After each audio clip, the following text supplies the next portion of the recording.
ఇక్కడికి వచ్చాక మేమిది చేయకుండా వెళ్ళలేకపోయాం. నదిని అమ్మ అని ఎందుకంటారో ఇక్కడే అర్థమైంది. త్రివేణి సంగమంలో పుణ్యస్నానం అయిపోయిన తర్వాత అమ్మలకి నమస్కారం చేయకుండా ఎలా వెళ్తాం చెప్పండి. సో అందుకే ముందుగానే పడవ ఎక్కే ముందే ఇలా పూజ సామాగ్రి అయితే మేము కొని తెచ్చుకున్నాము. అక్కడైతే అమ్ముతారనమాట.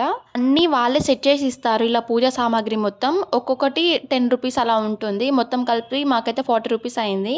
పెద్ద పూజేమీ కాదు, మేము చాలా సింపుల్గా చేసుకున్నాము. మీరు కావాలి అంటే పండితులతో శాస్త్రోక్తంగా కూడా చేయించుకోవచ్చు. ఎక్కడైతే పుణ్యస్నానం ఆచరించారో అక్కడే బోట్లో పూజారి కూడా అవైలబుల్గా ఉంటారు. మీరు కావాలంటే అక్కడే చేయించుకోవచ్చు. లేదు మాలా ఇలా సింపుల్గా చేసుకుంటామంటే రిటర్న్ వచ్చేటప్పుడు చేసుకోవచ్చు అనమాట.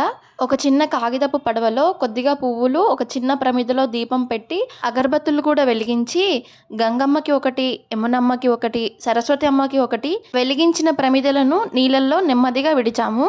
పండితులతో శాస్త్రోక్తంగా చేయించుకోకపోయినా మాకు వచ్చినంత వరకు మనస్ఫూర్తిగా ఈ పూజ అయితే చేసుకున్నాము. పెద్ద హడావిడి లేకుండా చేసిన మనసుకైతే చాలా ప్రశాంతంగా అనిపించింది. ఎలా చేసాము అని కాదండి, మనస్ఫూర్తిగా చేసామా లేదా, భక్తితో చేసామా లేదా, ఇది ఇంపార్టెంట్. మీరు ఎప్పుడైనా ఇలా త్రివేణి సంగమానికి వస్తే మీకు నచ్చిన విధంగా, మీకు తోచిన విధంగా పూజ అయితే చేసుకోండి. మెయిన్గా ఇక్కడికి భక్తులు పితృతర్పణం పూజ, ఇంకా ఏదైనా పెళ్ళిళ్ళు అవ్వవు కదా, వాళ్ళకి జాతక సమస్యలు ఉంటే అలా పూజలు చేయించుకోవడానికి వస్తారంట.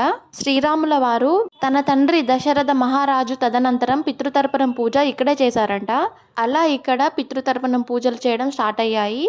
మీకు ఇంకా ఎలాంటి డౌట్స్, సందేహాలు ఉన్నా కామెంట్స్లో అడగండి, నేను ఖచ్చితంగా రిప్లైస్ అయితే ఇస్తాను. చాలామంది వీక్షకులు వీడియోస్ అయితే చూస్తున్నారు కానీ సబ్స్క్రైబ్ అయితే చేయడం లేదు. మీ సపోర్ట్ ఉంటేనే మేము ముందుకు వెళ్ళగలం. దయచేసి అర్థం చేసుకోండి.